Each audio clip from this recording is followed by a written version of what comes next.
Welcome back to Sandy's serene and artfully arranged gardens. We left off here at the stepstone path leading to the bright gate detailed with leafy scrollwork.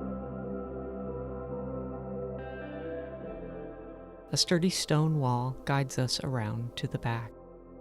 This rock wall was barely a week old at time of filming. Sandy appreciates the natural landscape adjoining her property, yet one day a black bear was a little too curious about her. The fence went up to keep the big critters at bay. With no moose rambling through, Sandy has the opportunity to grow way more than she would otherwise. She's experimenting with thyme in the crevices.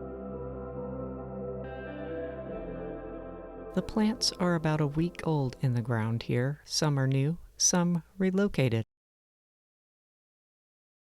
Paris quadrifolia, herb Paris, is a unique plant that develops deep purple berries atop.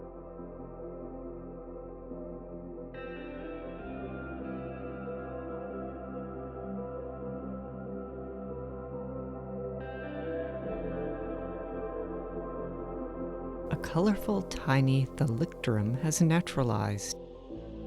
Sandy does like native plants. She has a lady slipper and a calypso orchid here, done blooming at this time.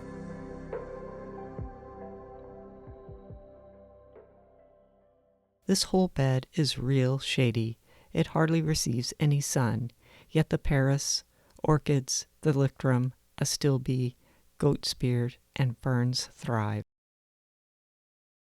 A heavy commercial weed barrier was laid down first for the gravel walkways.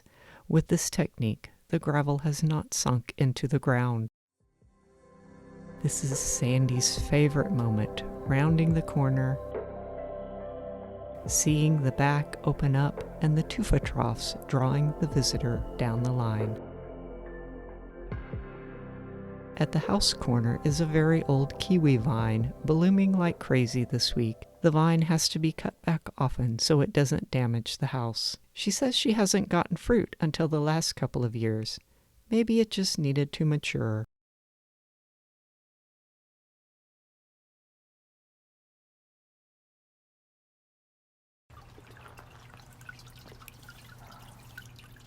Sandy does not remove the water feature in the winter. Yet she does remove the pump and cover the apparatus with visqueen, and it's fine. A marsh marigold, an unknown fern, live around the water feature. Sandy does not know the fern's name, nor do any of her nerdy plant friends. It spreads by runners, so she has to keep a watch on it. The leopard's bane is in a cage because it gets rather floppy. Colors and textures on the back of the house delight her. Sandy knows what colors and textures work well together. She's been practicing here over several decades. Actinidia, formerly semicifuga, had not done well in the past, yet now it blooms.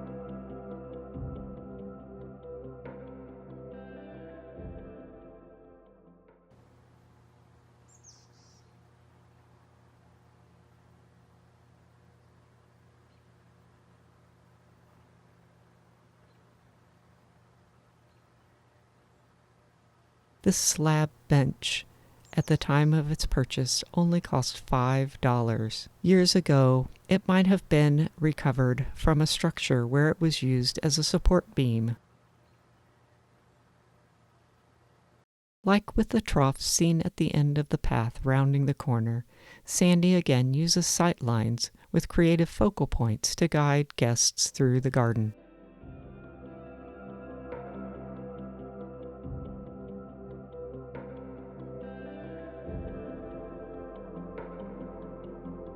This rhododendron is from the Helsinki family for northern climates. An old deck rail creates a folly that borders a moss garden.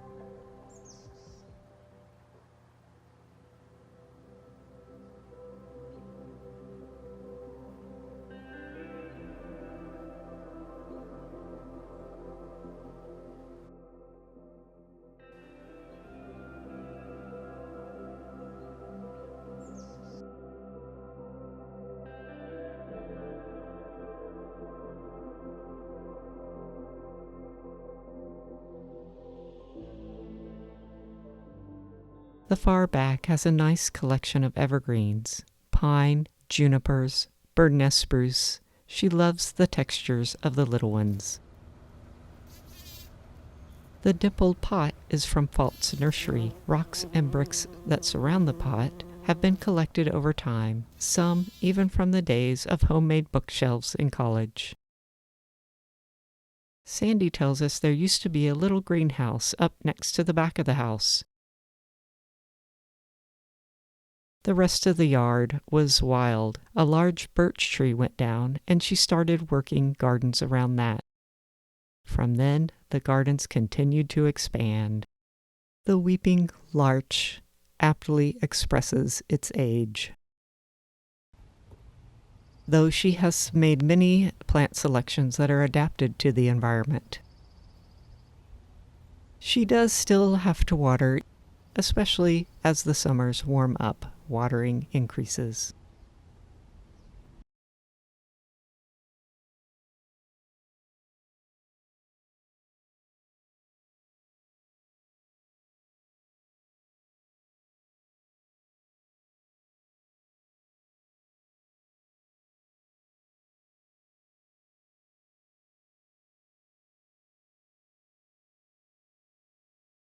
Sandy does all the maintenance herself, deadheading, trimming, watering.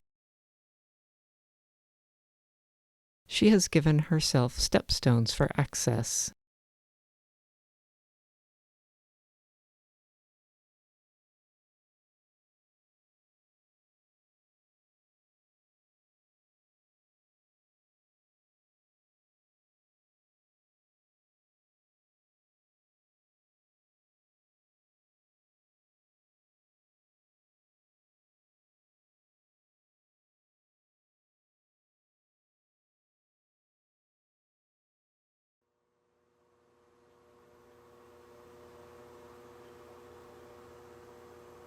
Sandy chooses to clean her garden in the spring, although she does cut back some items in the fall, like the primroses and hosta.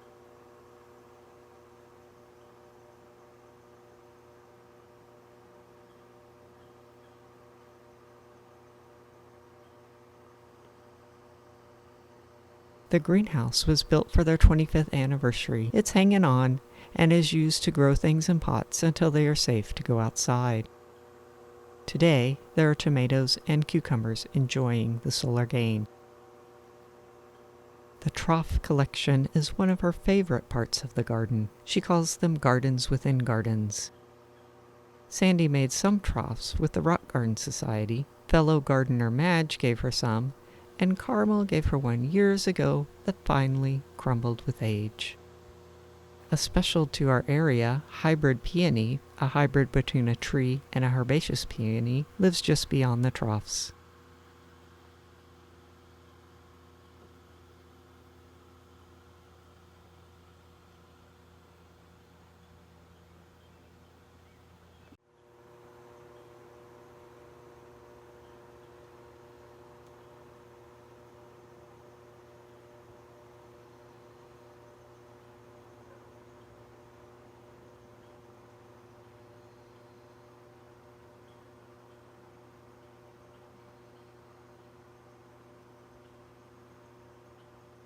Little pieces of art add whimsy and interest.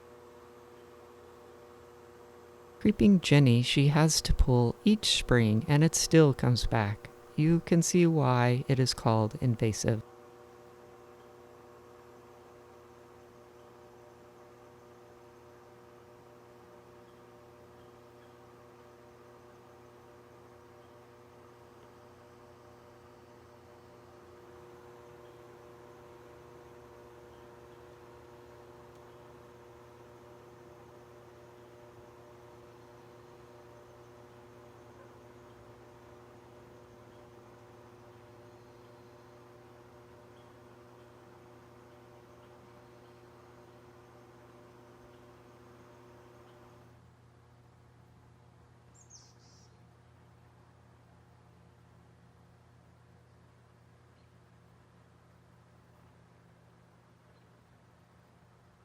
The Amur maple she keeps pruned so it doesn't overshadow its little bed.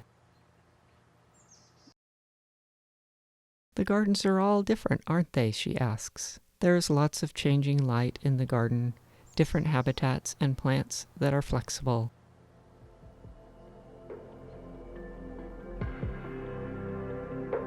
Sandy's garden has been a work over a long time. She reminds gardeners, be patient as you work on your own space.